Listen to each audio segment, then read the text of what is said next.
Hello everyone, welcome back. In this video, I am going to discuss about CDMA, that is Code Division Multiple Access. So, in my previous videos, I have already discussed about Code Division Multiplexing. So, if you have not seen that video, please watch that video first. Code Division Multiplexing is used in CDMA. CDMA basically जो system होता है उसमें exactly हम codes का use करते हैं, different codes का use करते हैं और जो भी हमारा डेटा होता है उसको हम सेंड करते हैं सेंडर से रिसीवर तक with using different codes. Okay, so code for a certain user should have a good auto correction and should be orthogonal to other codes. Basically ये ऑर्थोगोनल कोड्स जब मैंने स्प्रेड स्पेक्ट्रम पढ़ाया था उसमें भी बताया हुआ है.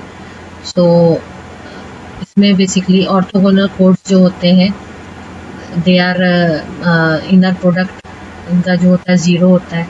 लाइक एग्जांपल के लिए यहाँ पर जैसे 250 है और 0017 है, तो इनका जब हम प्रोडक्ट करेंगे तो हमारी जो वैल्यू आएगी वो 0 + 0 + 0 आएगी इक्वल टू 0. ओके, लाइक दूसरा एग्जांपल अगर हम लें तो यहाँ पर 3 - 2 और 4 और इसका जब हम प्रोडक्ट करेंगे तो भी इसकी वैल्यू 0 आएगी. तो बेसिकली जब किसी दो वेक्टर्स का प्रोडक्ट करने पे इसकी वैल्यू अगर 0 आती है तो वो ऑर्थोगोनल कोड्स होता है. ठीक, और बार्कर कोड होता है उसमें +1 मतलब 0 के लिए हम -1 लेते हैं और 1 के लिए +1 लेते हैं बाइनरी कोड.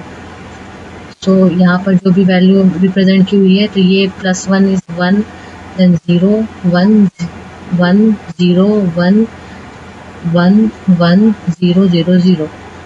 ओके,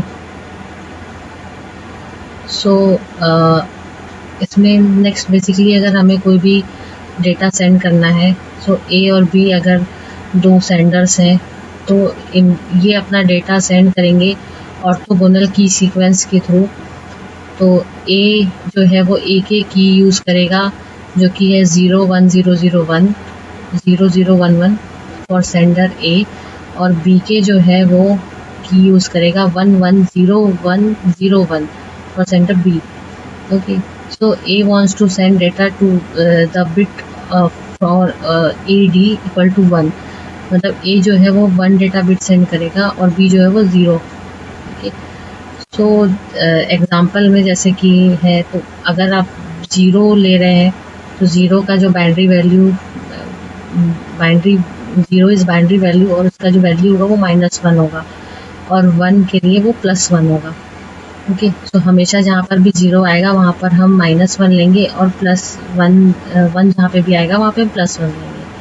ओके, सो यहाँ पर हम इस जो दोनों सेंडर्स होते हैं वो स्प्रेड सिग्नल भेजते हैं जो कि की के साथ मिलकर के चिपिंग सीक्वेंस बनाता है. ओके, चिपिंग सीक्वेंस हमने स्प्रेड स्पेक्ट्रम में पढ़ा है. ओके, सो एएस जो है वो आपका सिग्नल है फ्रॉम सेंडर ए. तो AS equal to AD into A K, मतलब एडी और ए के जो की है हमारा उसका हम इंटू करेंगे. तो ये हमारा एडी है जो कि +1 इसकी वैल्यू है और ए के जो है वो इससे फाइंड होगा. ओके, 0 की वैल्यू -1 है, 1 1 है, फिर 0 है, ये 0 है, ये 1 है, 1 है.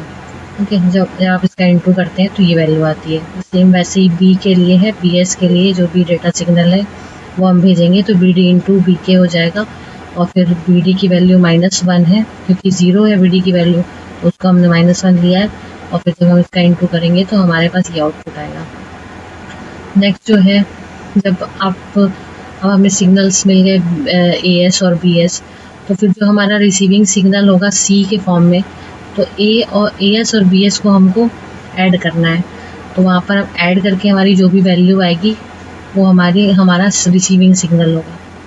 ओके, तो यहाँ पर अब हमें जब हम अपना कोड जो भी है हमारे कोड मिल गया रिसीविंग कोड, तो उसमें हम जो भी की जो भी सेंडर का की था आइदर ए के और बी के, उसके साथ अगर हम इंटू करते हैं तो हम उसको डी स्प्रेड कर पाते हैं. ओके, तो यहाँ पर आप जो भी सी आपको वैल्यू मिलेगी उसके साथ आप ए के का को अगर इनटू करेंगे तो आपको वापस से वो कोड मिल जाएगा जिससे आपने स्टार्ट किया था। ओके, सो यहाँ पर इसकी वैल्यू अगर +6 अगर इसकी वैल्यू यहाँ पर आ रही है तो इसका मतलब वो बाइनरी 1 को शो करेगा, और अगर माइनस में इसकी वैल्यू आ रही है तो बाइनरी 0 को शो करेगा। ओके, सो सी इंटू बी के की वैल्यू 0 आएगी। ओके, सो यहाँ पर ये एग्जांपल है। तो जैसे कि आप देख सकते हैं कि हमने डेटा लिया है 101। ओके, ये एडी की वैल्यू है और ये हमारा की है, तो की जो है वो इस फॉर्म में है। ओके, ये सिग्नल के फॉर्म में है, इसको हमने रिप्रेजेंट किया है। तो अब आप जो भी की हमारा होता है उसके साथ आप एक्सऑर ऑपरेशन करते हैं, तो एक्सऑर ऑपरेशन करने के बाद आपका सिग्नल यहाँ पर ये इस तरीके का आता है। ओके, उसको आप कोड कर सकते हैं। तो मतलब ए डी के साथ आप ए के का एक्सऑर ऑपरेशन करते हैं तो आपको ए एस की वैल्यू मिलती है। उसी तरीके से बी के लिए है, तो आप ये आपका ए सिग्नल यहाँ पर आपको मिल गया है। इसी तरीके से डेटा बी हम लेते हैं 100 और उसके साथ में हम बी के वैल्यू जो है की है हमारी उसका एक्सऑर करते हैं तो हमें सिग्नल बी मिलता है यहाँ पर। ओके, फिर लास्ट में हम A S plus B S करते हैं तो हमें ये सिग्नल मिलता है। उसके बाद आप चाहें तो इसको और एलोबरेट कर सकते हैं, मतलब A S plus B S के साथ में आप जो भी की है आपका ए के अगर आप इनटू करेंगे तो आपको वापस से ये वाला ही डेटा मिलेगा, सॉरी डेटा ए वाला मिलेगा, और अगर बी के साथ में आप की को इनटू करेंगे तो आपको डेटा बी मिलेगा वापस से। तो ये हमारा कोडिंग और स्प्रेडिंग होता है। ओके, सो CSMACD में एक और कॉन्सेप्ट आता है, वो होता है स्प्रेड अलोहा का। स्प्रेड अलोहा होता है जिसे हम शॉर्ट में SMA कहते हैं। तो बेसिकली ये कॉम्बिनेशन होता है आपका CDMA और अलोहा का या TDMA का, क्योंकि TDMA के अंदर ही अलोहा आता है, तो आप इन दोनों को कंबाइन करके इसको यूज़ कर सकते हैं। मतलब इसमें जो होता है कि बेसिकली आप एक ही चिपिंग सीक्वेंस एक ही की का यूज़ करते हैं और फिर आप आउटपुट निकाल सकते हैं। तो जैसे यहाँ पर एक सेंडर है A, सेंडर है B, तो ये इसकी वैल्यू है। तो दोनों अगर एक ही टाइम पे एक नैरो बैंड में डेटा सेंड कर रहे हैं तो वो क्या हो सकता है, कोलाइड हो सकता है, कोलिजन हो सकता है उनके बीच में। फिर क्या होता है कि अगर सेंडर A और सेंडर B है आपका, वो कोई हाई पावर के लिए अगर आप उसको यूज़ कर रहे हैं, send for shorter high period with high power, तो वहाँ पर जो आपका ये मिडिल में जो ये है ये आपका शो हो रहा है, तो वो क्या होगा, स्पेक्ट्रम शॉर्ट सिग्नल्स शो करेगा। Okay, to increase the bandwidth, तो इसका जो स्प्रेडिंग फैक्टर होगा वो S=6 होगा इस एग्जांपल के में।